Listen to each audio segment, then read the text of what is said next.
Hello to all you party peoples out there in YouTube land. I figured after seeing the slump in markets at the start of this year, it'd be best to ring in the new year with my economic collapse series. Today I'm focusing on the interesting culture that is Iceland, a nation of beautiful rugged scenery and abundant in geothermal energy. Iceland is one of the least populated countries on Earth, with a mixture of old and new traditions. Once considered relatively isolated from the rest of the world, the resilient people of Iceland have dealt with living along the mid-Atlantic ridge for generations by harnessing the power of the Earth to use to their advantage. Aside from being a hotspot for volcanologists and scientists from around the world, Iceland has a very strong fishing industry and trading hub. The fishing industry is Iceland's biggest export, along with the export of aluminum, which they actually bring in with the ore, and using the difference in the cheap costs, they process it. You see, the people of Iceland who originally first came to live there sustained themselves almost entirely on the fish population.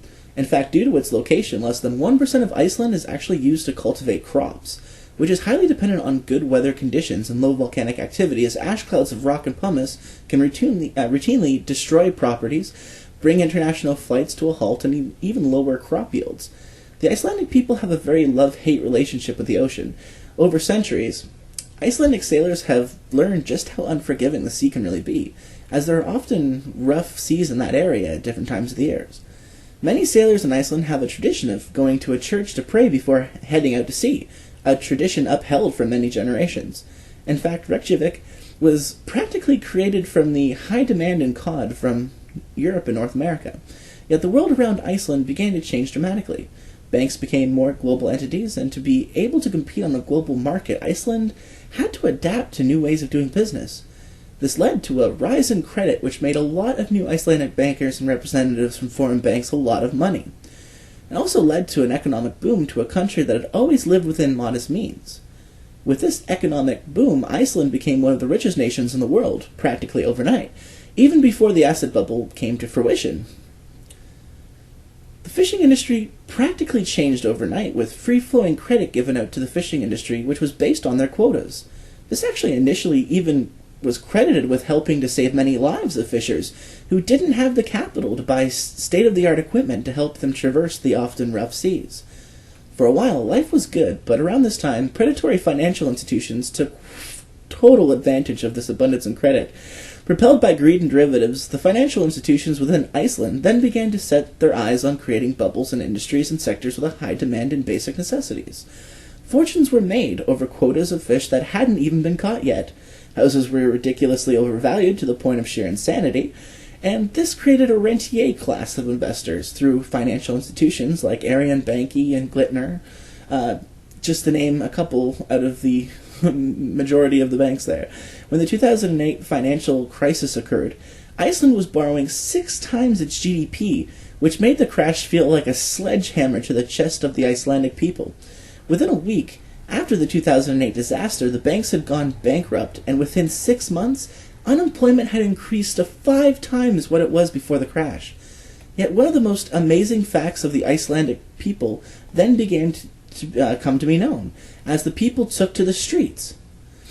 If only the rest of the world would have followed their example, the billions of dollars given to reckless global lenders and bailouts would most likely not have occurred, and we'd all have at least a quarter of the global debt that we have today. This came at a price, as the people faced the most tyrannical government suppression in their entire history as a nation. Yet with perseverance and an unwavering will to hold the predatory lending institutions accountable, the people of Iceland were actually able to bring about a revolution by disrupting their government to such a point that they actually were able to remove members of their cabinet without massive bloodshed. With the deflation of the massive housing bubble, the people of Iceland went back to what they knew best, the sea. In fact, Iceland has managed to practically pay off its debts through its abundance of fish and processing of foreign aluminum ore. This is by far no easy task, as the Icelandic people have been completely deterred from their experiment in modernization.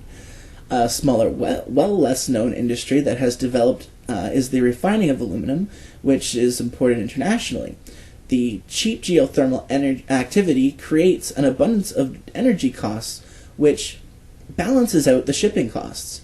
Yet the sudden boom of industrial mining which relies heavily on global commodity markets, has quite a mixed reaction from the Icelandic people themselves.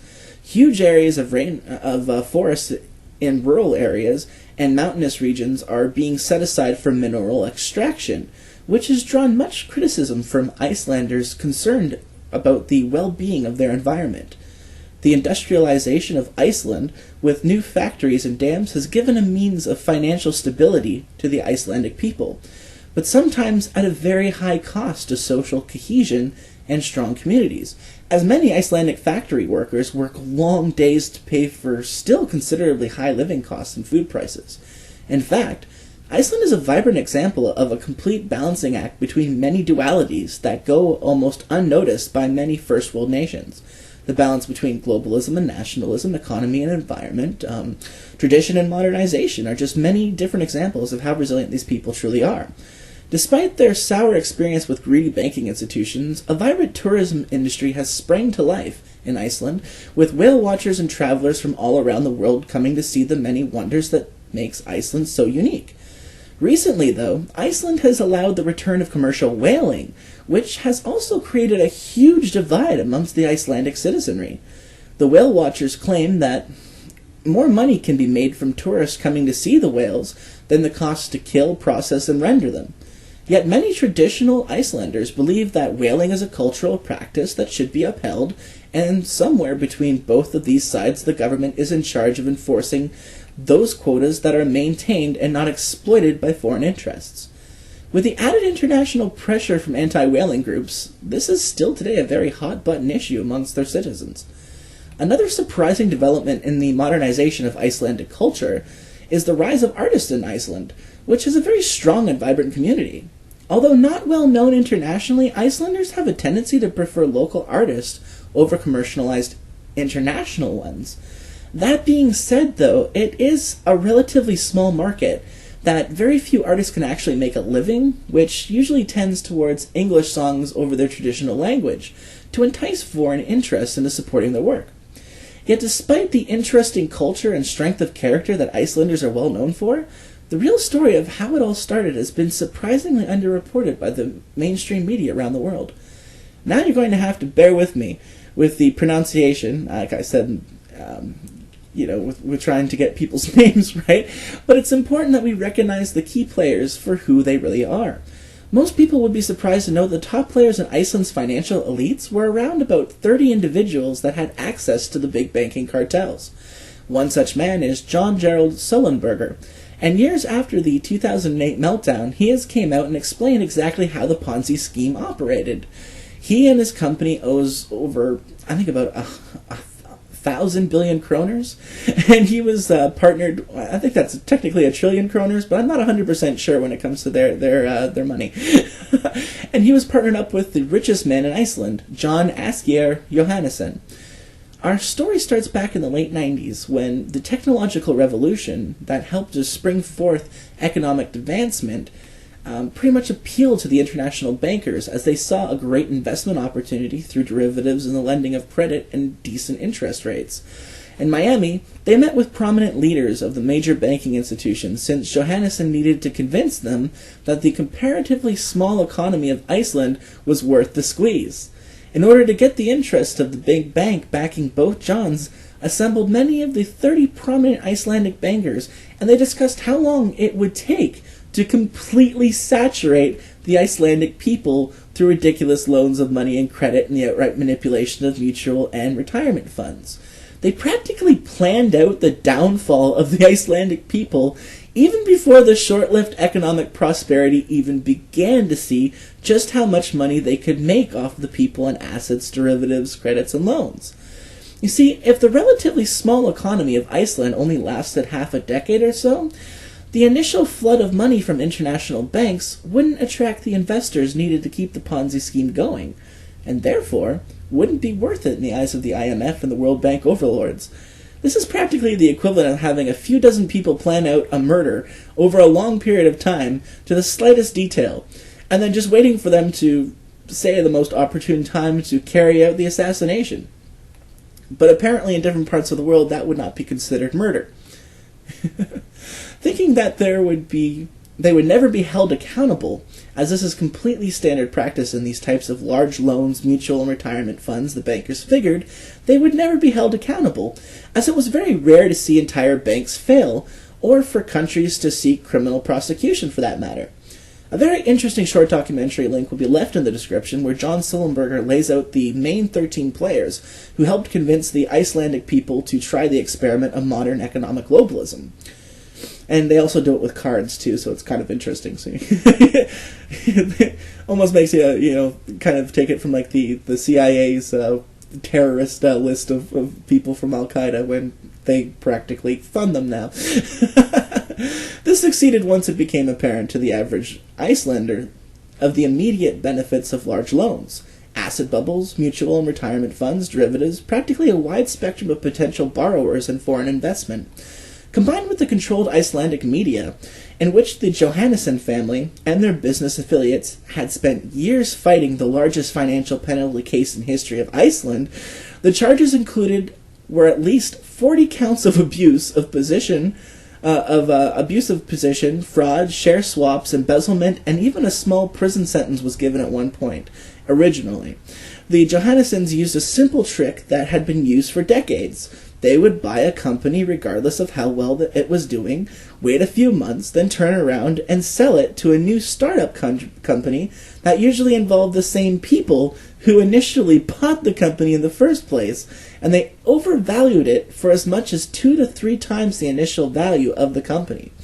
The case of Sterling Airlines, which has now gone bust, is a prime example of Icelandic watch trading and corrupt lending practices by the FL Group, who full well knew that there was no real change in the initial value of this asset.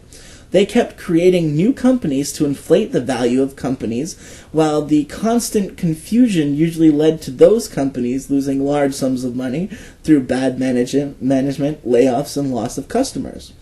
This classic leverage buyout began a circular cycle of debt, overvaluation, and reborrowing. Now, with the full explanation of how this system works, you'd think the police in Iceland would be able to catch on to the fraud and stop it in its tracks. But the truth is, the Icelandic police had very little knowledge of the implementation of newer forms of criminality in the financial sector. They were stonewalled and given barriers along the way, with only being able to allocate just over 100 million kroners a year in the midst of fighting an uphill battle against the media and the duped Icelanders who were enjoying a massive boost to their living standards.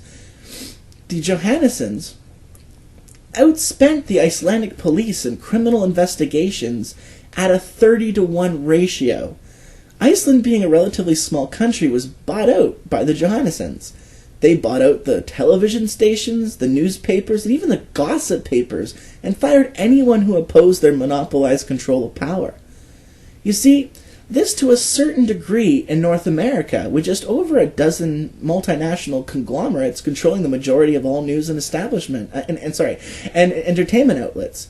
Once the 2008 crash occurred and the people of Iceland snapped out of their manufactured utopic dream, all hell broke loose.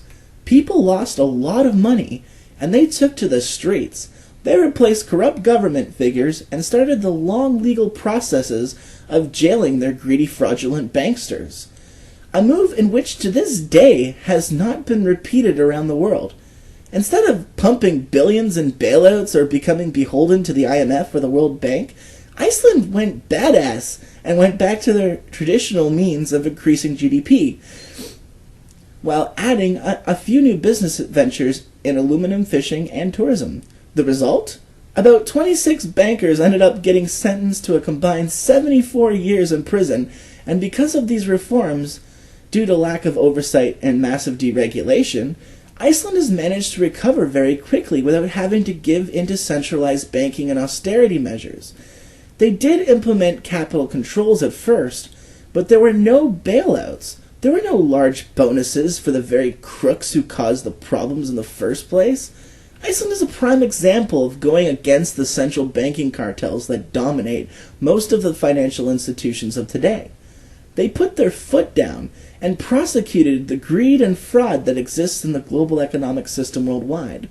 The result has been their withdrawal from admission into the debt slavery of the European Union, and the removal of capital controls. In fact, Iceland is well on its way to being the #1 country to recover from the 2008 financial crisis without having to give in to the central banking overlords. You see, folks, you really need to investigate the intricacies and tactics of greedy central bankers. You can see that the profit margin is always the bottom line. The people rarely get the main attention or the main focus. We live in a world run by psychopaths that would gladly sell out entire nations in favor of financial control, consolidation of national public assets through credit default swaps, and austerity. In the words of John D. Rockefeller, competition is a sin. Yet the mainstream media would have you believe that this twisted form of slavery is exactly how capitalism should work. Yet this is completely not the case. It is up to each and every person listening to this channel to speak out against the mainstream narrative by calling out what they don't cover. These important alternatives to the status quo should always be covered. Objectivity just doesn't exist anymore in the mainstream media. They call it television programming for a reason, folks. Until next time, keep on rocking in the supposed free world, everyone. Stay safe and be informed. Make your own channels and break down the matrix one brick at a time. Peace.